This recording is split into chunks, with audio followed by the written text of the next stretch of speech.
All right, here we go. First product review here on the Will Hunt Life. And today, obviously, we're going to talk about cellular trail cameras.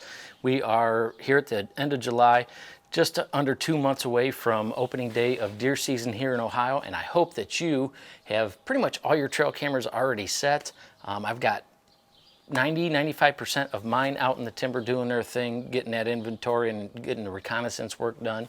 Still got a few to go. And of course, now Bass Pro Shops and the retail stores are having their big pre-season sales. So a lot of things going on out there as far as sales go and sell cameras. There's obviously a ton of them that have been released here in the last couple of years. In fact, Tacticam just released their reveal camera a couple weeks ago, and we're not going to touch on that. We're only going to touch on the ones I have here. That particular camera is getting a lot of good reviews, but I don't know a doggone thing about it other than what I've seen online.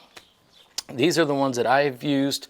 Let me preface this whole thing with, we are not associated with any of these companies at the moment. Hopefully someday we will be with one of them, but I can guarantee you, if and when that happens, it's going to be a company that believes in us and that we believe in them and their product as well. So we're not going to cover anything beyond what I have here. Now, Richie and Troy down there in Southern Ohio, they are running or are about to be running some covert cellular cameras.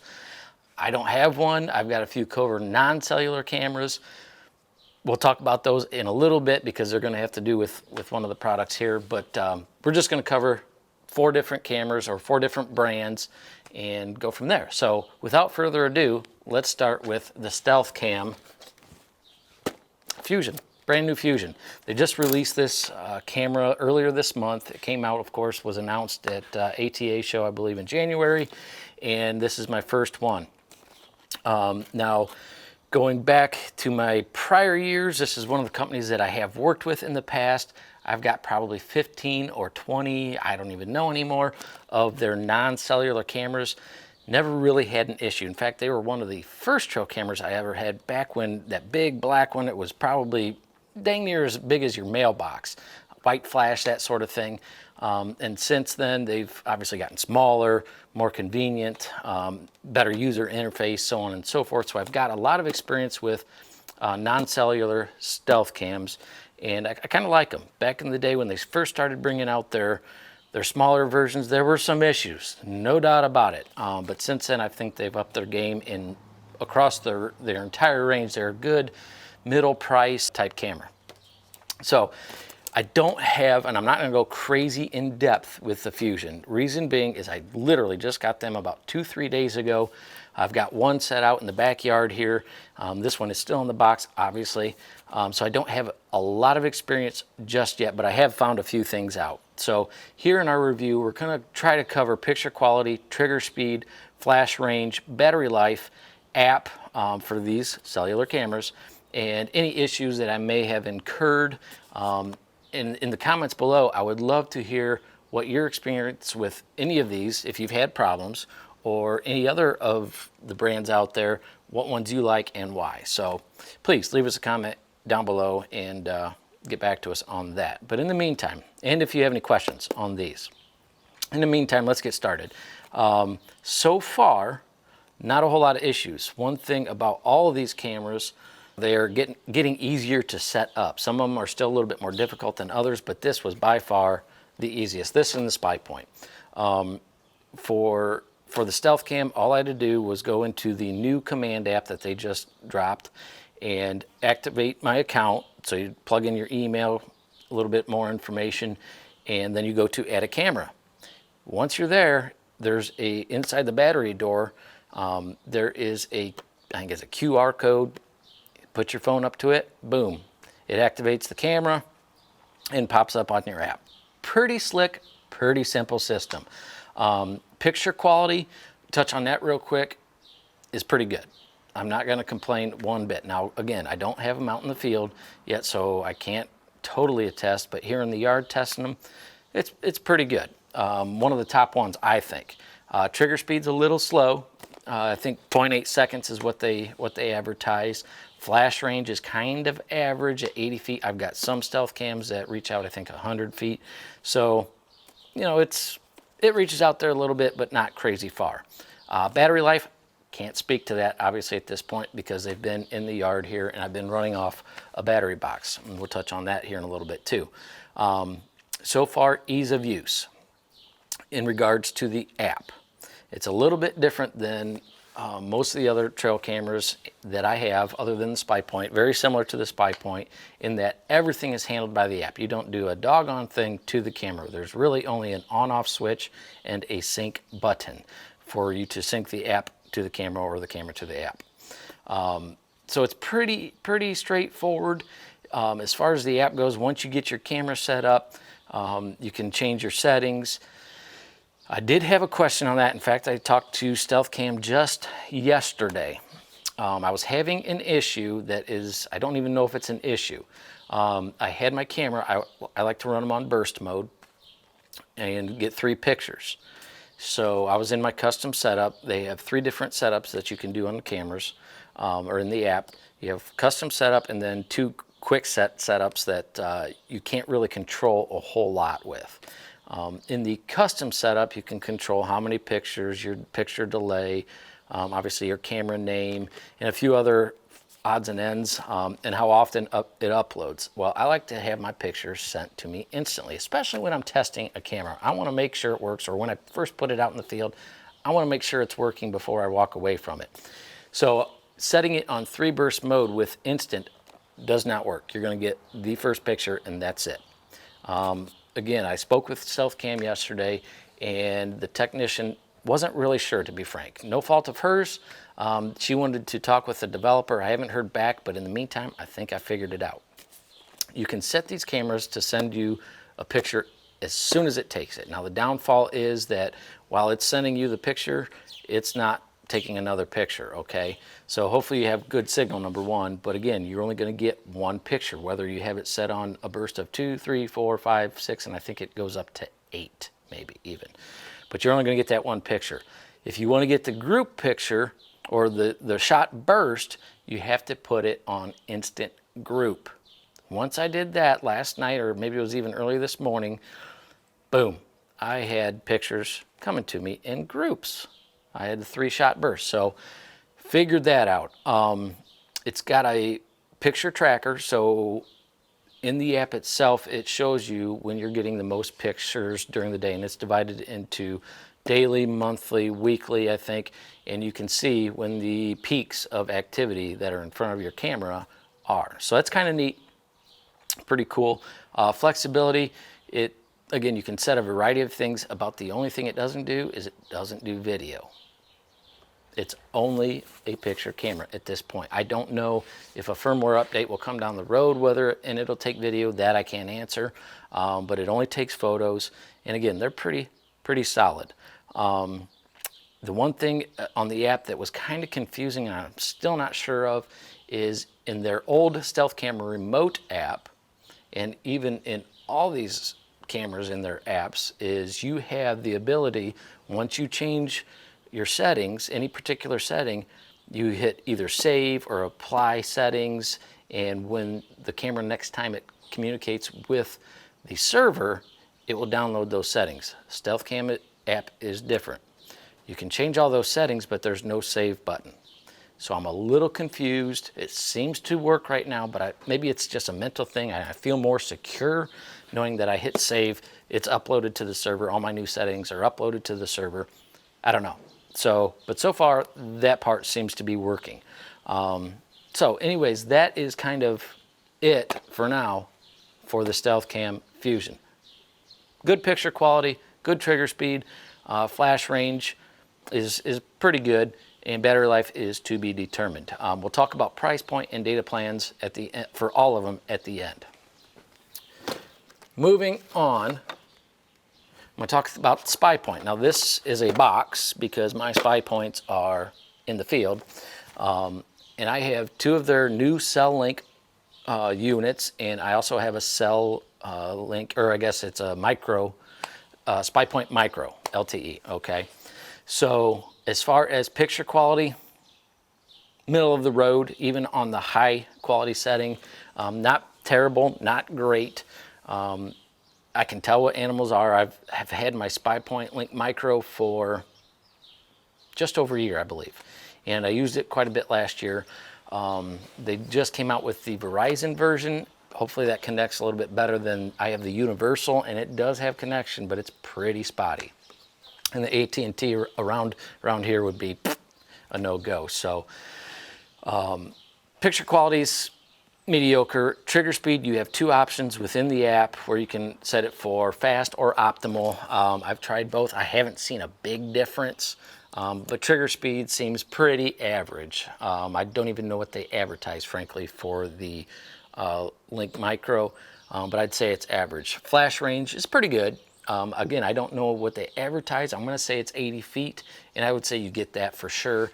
It's pretty amazing how far we've come in trail cameras as far as flash range, and you can't even hardly see the LEDs that they use on the Link Micro. It's like I think just two little LEDs.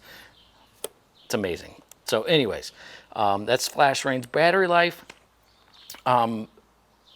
okay, you know, I've used it. The nice thing about the SpyPoints is they do run off of 12 volt external batteries, so I can use my HME battery pack and plug it in. It's great. Right now I think I have them all on lithium AA's. That is very important. Just regular AA's, it's going to eat it up. And also inside the app, you want to select, if you're running AA's, you want to select it to upload no more than really 6 times a day to get the most out of your batteries. So battery life is probably average to below average, and obviously it's going to depend a lot on your upload frequency. I personally select right now, before the season, twice a day. That's all I want. Now in season, I want those pictures as soon as it takes it. So at that point, I may switch to a battery pack, or depending on where exactly I have the trail cameras located, I may just keep them as is, and when they die, they die. And when I'm by it, I'll go ahead and throw new batteries in it. So battery range is probably average.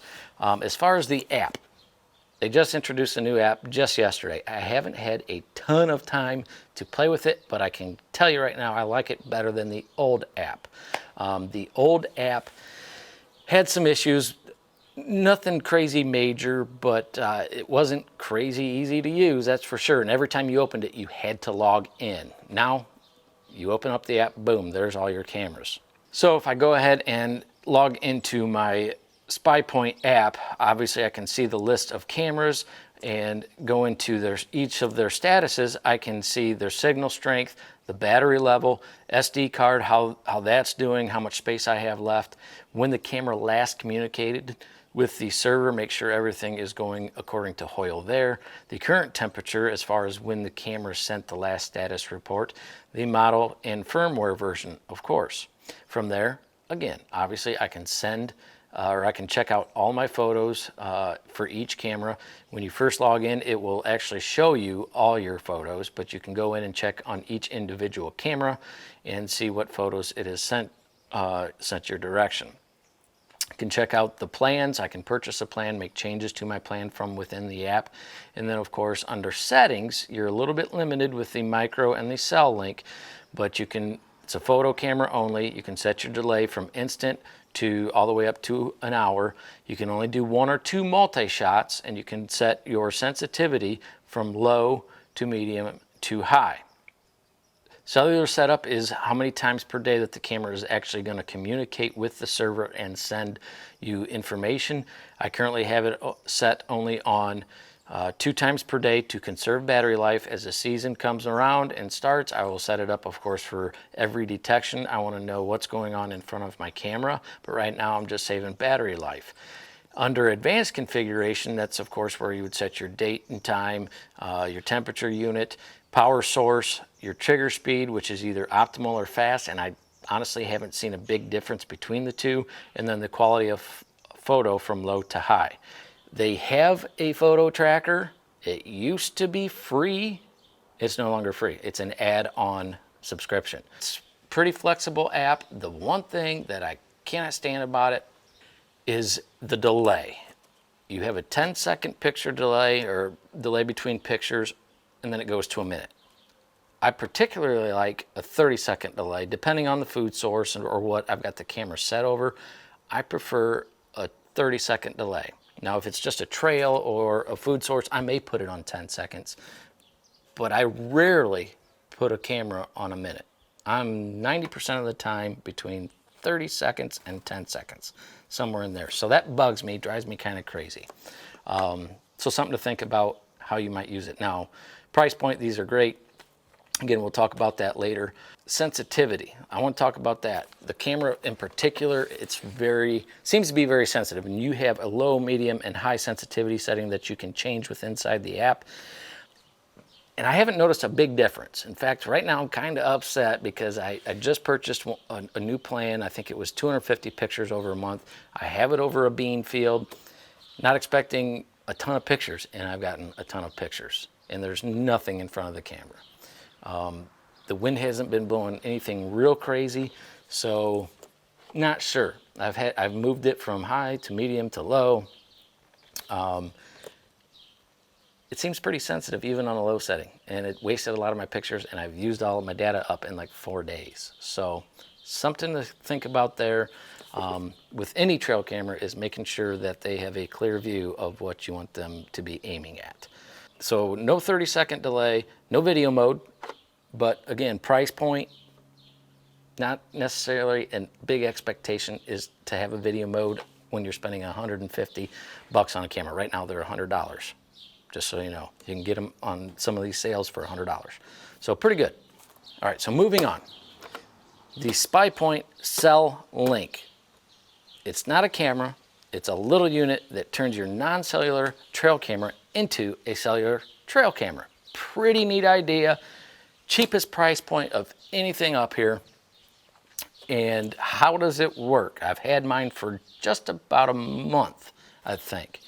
And you're kind of slave to everything on the host or home camera that you're connected to. Now, it doesn't work with every trail camera. I've tried to connect it with several of my StealthCams, the DS4K, the X4V, or the XV4, whatever one that is. Doesn't work with them. I've tried them on the lowest settings that they suggest you use with the CuddeLink. No go. Now it did or does work, is working right now with my G45 StealthCam, or G45NG, I guess it is what it's called. It is working with that. So all good to go there. I've also got one on a covert camera. Now the problem is, at least that I'm experiencing with the covert camera, much like the SpyPoint Link Micro, is that the covert cameras can be crazy sensitive. I've got one right now, it's taking good pictures, it's on low sensitivity, but I've used up all my data, and I still got 20 days or something like that to go. So you gotta be conscious and remain conscious about what camera you're trying to use it with. It works with them, but that camera is just too sensitive overlooking a bean field, apparently. Tried messing around with the settings again, and it was just a no-go. Used all of my data up like that. So as far as picture quality, trigger speed, and flash range, doesn't matter with this. It is totally dependent on the host camera. Whatever camera you're using, that's what you're going to get. Now they do, again, suggest that you set it on the lowest resolution of the home camera. I think on the, let's see, on the covert camera, I have it set on 5 megapixels and it goes up to 16, I believe. On the StealthCam G45NG that I have it on, I've got that one set at 8 megapixels and it's working fine. No issues with transferring the images or the original images to the CuddeLink and then to me.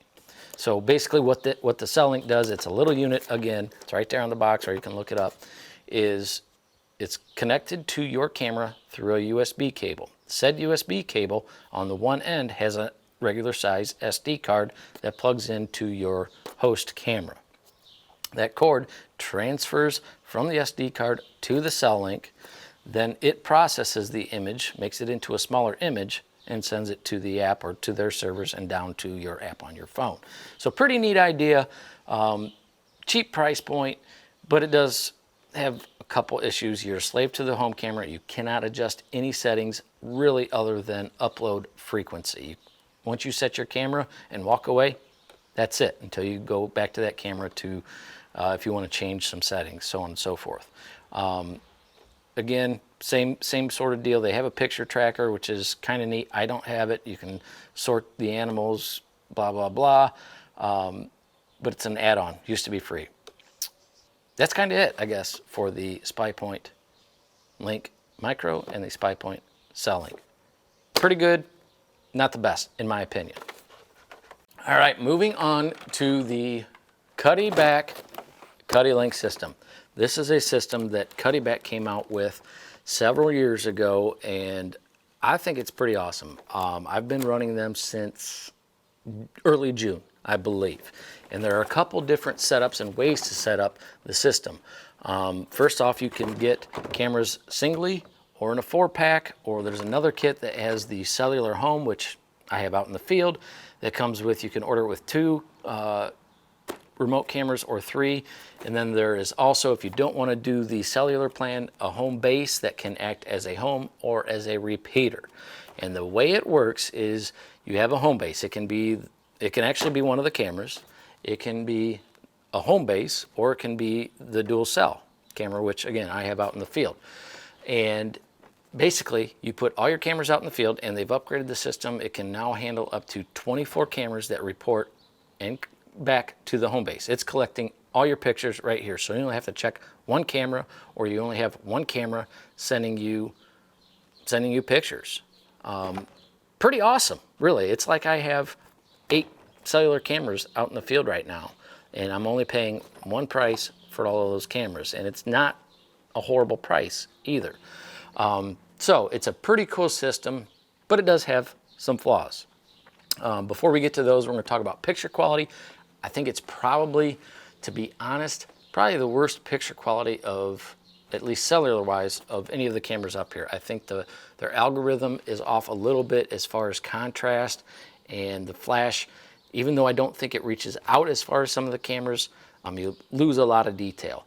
So, and I think it's a smaller picture overall. Seems a little bit more grainy, a little bit more pixelated than any of these other cameras. Kind of is what it is. I'm not completely disappointed. I still like them. I still like the idea, but I think their picture quality is lacking a little bit.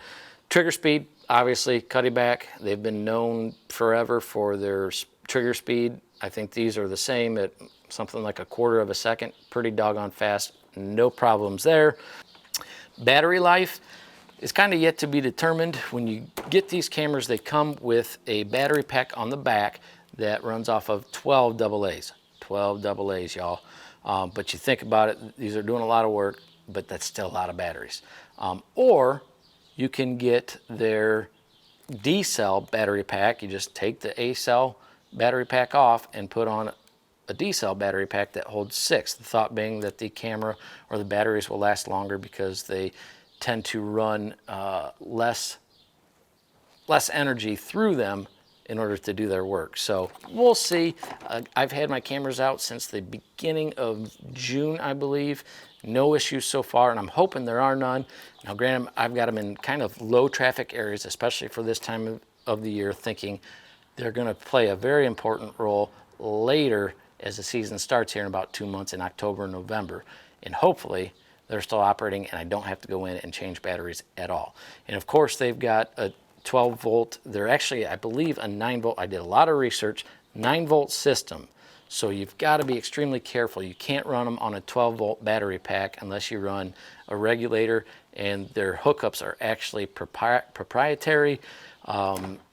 So you can't, you know, with the Spartan, with the StealthCam, with the SpyPoints, I can run all off my HME battery pack. These will not actually even plug into it. So a little bit disappointed that CuddeLink, and I get it, it's a business, they're trying to make their own money, but you got to either use their proprietary plug or you're kind of up a creek without a paddle. So battery life is really kind of yet to be determined. As far as app goes, a little bit disappointing there too, because there ain't one, y'all. There is no app for the Cuddeback CuddeLink system. Kind of surprising. The way it's all handled is through a web portal. You can look at it on your phone. I have an iPhone, so I'm doing it through Safari, or you can do it on your computer through your browser. one of the downfalls with the system is it's the least flexible of any of these, even when it comes to the dual cell home. So if I log into the web portal, click on details and go to device settings, that's where I can see all of my cameras and change what parameters I have available to me.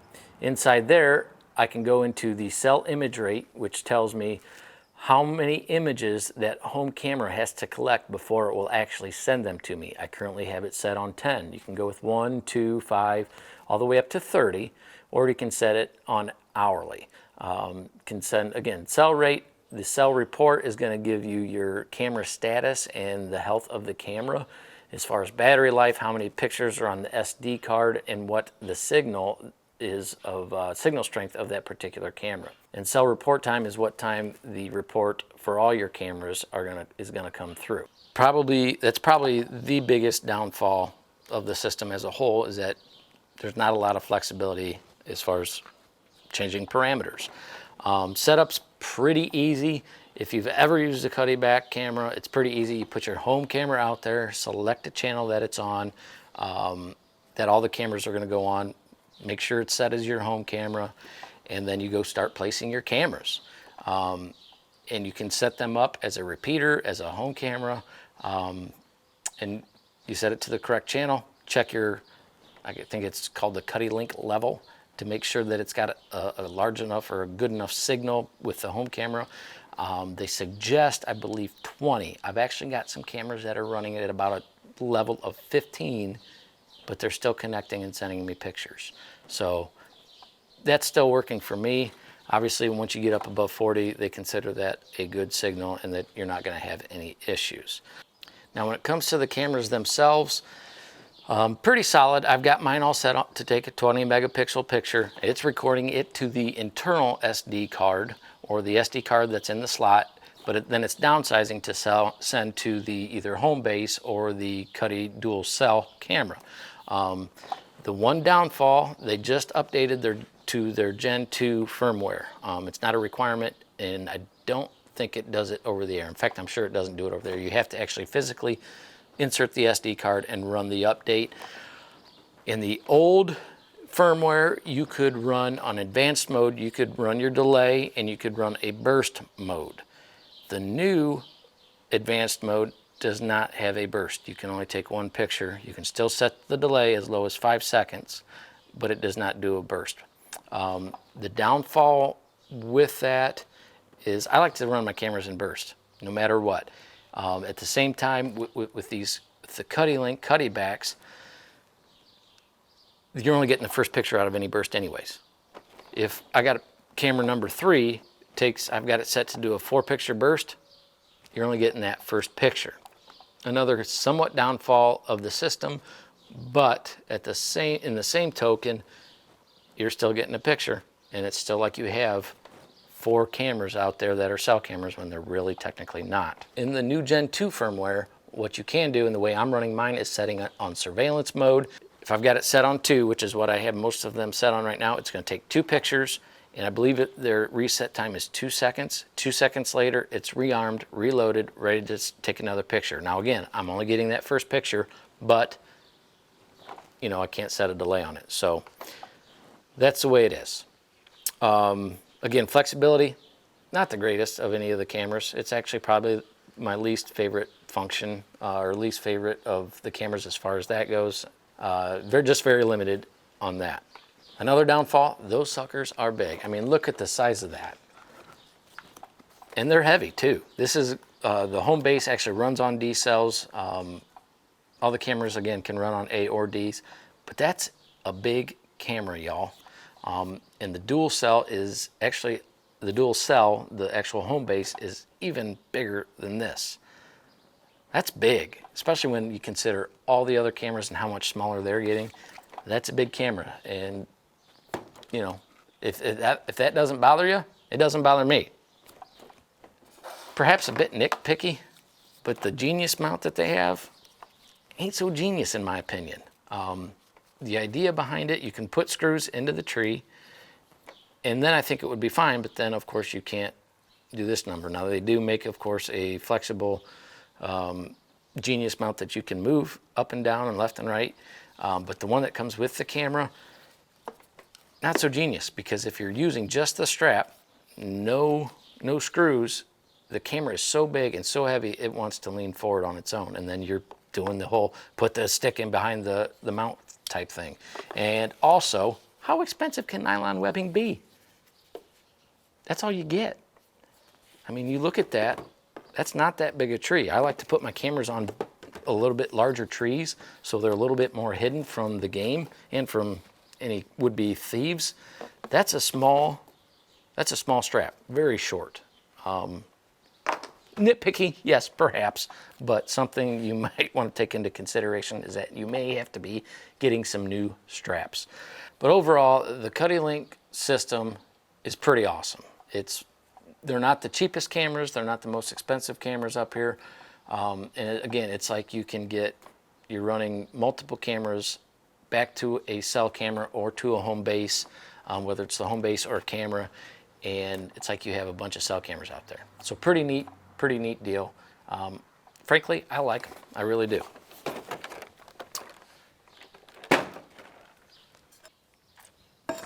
All right, last but not least, let's talk about Spartan cameras. Now, I personally have 2 Go cameras that I purchased 3, maybe 4 years ago, and then last year I bought one of their Ghost cams that they had just come out with. I'm going to talk mostly about the Ghost cam, but we will touch a little bit on the Go cam as well. As far as picture quality, I think in camera, they're an 8 megapixel picture. Probably on the lower end of all of these, as far as that goes in camera, but quality of the cellular image that you get is probably the best. The StealthCam is not very far behind, if at all. But their algorithm that they use for the contrast and their iris and all that stuff, probably the best. Not getting a lot of stuff blown out in the foreground that's too close to the camera. I would say the picture quality is probably the best of the whole group. Flash range is probably right up there with the best. They advertise only 80 feet, I do believe. And I think because the contrast and the quality of the cellular image that comes through is so much better that you can zoom in and see what's out there in the distance at the far end of the flash range a little bit better than the other cameras. So I think flash range, they're probably the best. Battery life, the Go cams, I've been running those on 12 AA's. Both cameras have slots for 12 AA's. The Go cams, and I run them on AA lithium batteries. Pretty important for most all of these, with the exception of maybe the CuddeLink system. If you're running 12 AA's there, I think you'll be okay for several months, depending on if you have them on a trail or a food source and how many pictures they're taking. But pretty much run these on lithium batteries only. They do have, the Go cams are a 6-volt system. So if you're gonna run them on an external battery, you can't use an HME battery pack. It's 12 volt. You have to find a 6-volt system. I've not found one that works super well, so I just run my Go cams on 12 lithiums, and they work pretty well. I think, late season, if I'm running feed for deer, if I'm getting, let's say, 60 pictures a night, let's go with that, and maybe let's say during a 24-hour period, I'm getting 75 pictures, 75 images. I would probably guess that the batteries would last about a month. That's 12 lithiums. Now with the Ghost Cam, they got it figured out, y'all. It has an internal battery, and it's a 4-volt system, all right? It also has, again, the 12 AA slots that you can run AA's in. It's a 12-volt external system, so you can run it off an HMB battery pack. And the way it works is your AA's or your external charge the internal battery pack that's actually in the camera, and that's what the camera runs off of. When it gets below a certain point, it seeks out energy and juice from those AA's or from the HME or whatever 12-volt source that you're using. That said, I've had mine out in the last year for all but 2 months. Okay, I've never changed the lithium batteries. I've changed the battery pack once. That's impressive. and I'm running it off the HME. It's got a solar panel on it. It's an amorphous solar panel, so it doesn't take a whole lot of ambient light to charge the battery that's in there. But I've changed the battery once in 10 months, and that's running it during the winter. Now, granted, it wasn't crazy cold, but it's pretty cold at times, and it's awesome. As far as the app, best app out there. Most flexible. If I get into my app, obviously you can scroll through your photos, check all those out, and download any that you might want to save. But you go into camera settings, and that's where the fun begins. You can obviously change the name. You can go from photo to video, photo plus video modes. You can change your photo size from 3 to 5 or 8 megapixel. You can change your thumbnail size to a larger thumbnail. Obviously, it uses up a little bit more data when you do that. And then photo burst, you can go 1, 2, or 3 pictures. And you can even change the interval between pictures in that burst from short to 1, 2, or 3 seconds. Trigger sensitivity, you have options there. Trigger interval, obviously you have a ton of options. One of my favorite features is in trigger settings, you can set it so the camera is off during the day, or you can set it up as a time lapse with 2 different time lapse modes. Scrolling all the way down to flash power, you have high and low, of course, and it's got a GPS tracker, so you always know where your camera is, even when the camera is off, preventing theft, or should some knucklehead try to steal your camera, you're going to be able to locate your camera. Then you scroll down to scheduled event, and inside of there, what is really neat is you have one that is automatically the default, where it's going to send you a status report on the camera at the time of day that you choose. And then you have another 9 scheduled events that you can set or leave unset.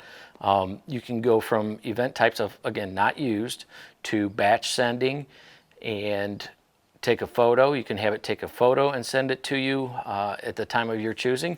And you can also, again, do another status report at a different time of day.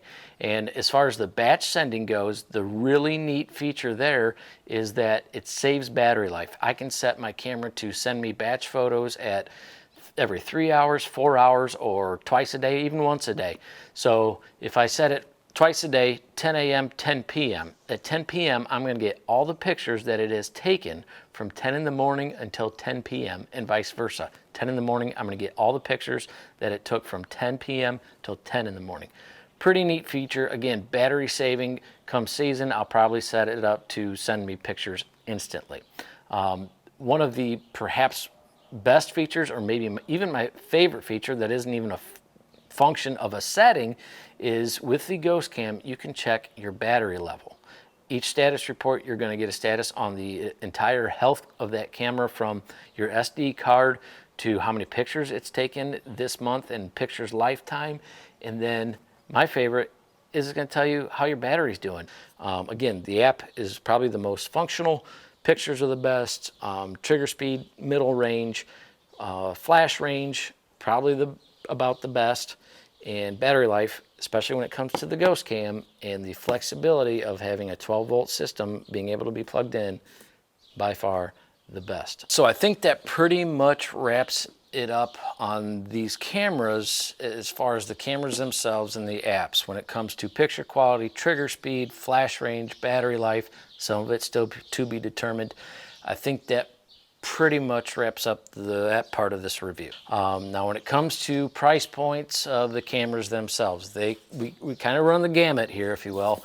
The Fusion cameras, in fact, with all the preseason sales, some of these prices I'm going to give you are probably going to be correct. Some might be wrong, but the Fusion camera is going to retail, I believe, for $150.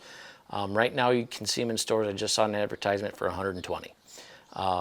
The SpyPoints, as far as the Link Micro, those are typically retailing around $140 to $150. I just saw an advertisement for $99. The CuddeLink modules, I guess, in which you can turn any camera into a cellular camera, are retailing at $60. I don't know if there's a sale on those, but again, you're limited to the settings on the host camera. Getting to the Cuddebacks, now you're starting to increase in price range for sure. I believe the home base, which can act as a repeater, is $150. The cameras themselves, whether you go black flash or IR flash, singular are $200, or you can get them in a 4-pack for $720, I believe. And then the dual cell is, I believe, around the $300 mark.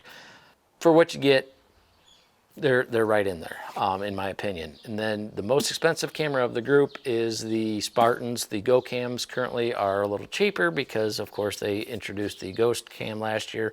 So the Go Cams are going for $300, $325, and the Ghost Cam is a $400 camera.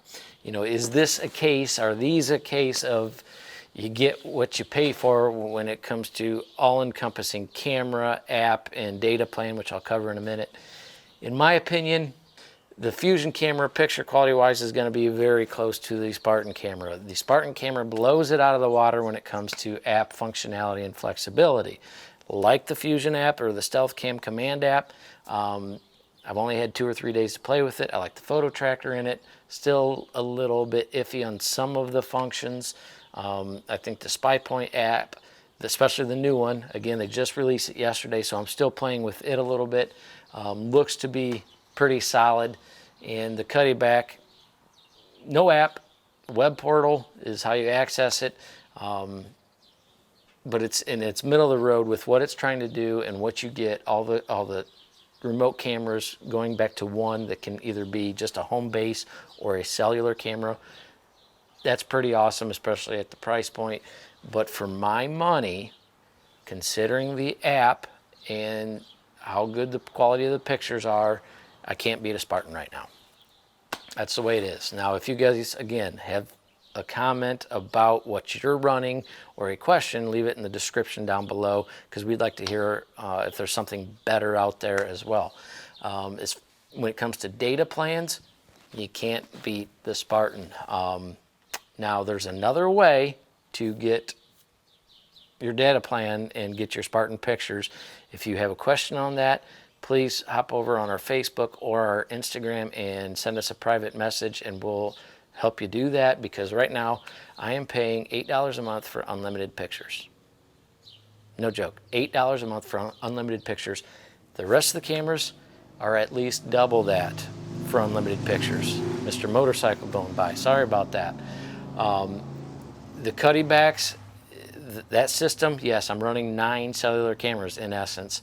I'm getting the first picture, and that's it. But the price point, as far as the data plan goes, I'm currently running, they have a couple levels, of course, getting 2,000 pictures a month for $20. That's from 9 different cameras, essentially.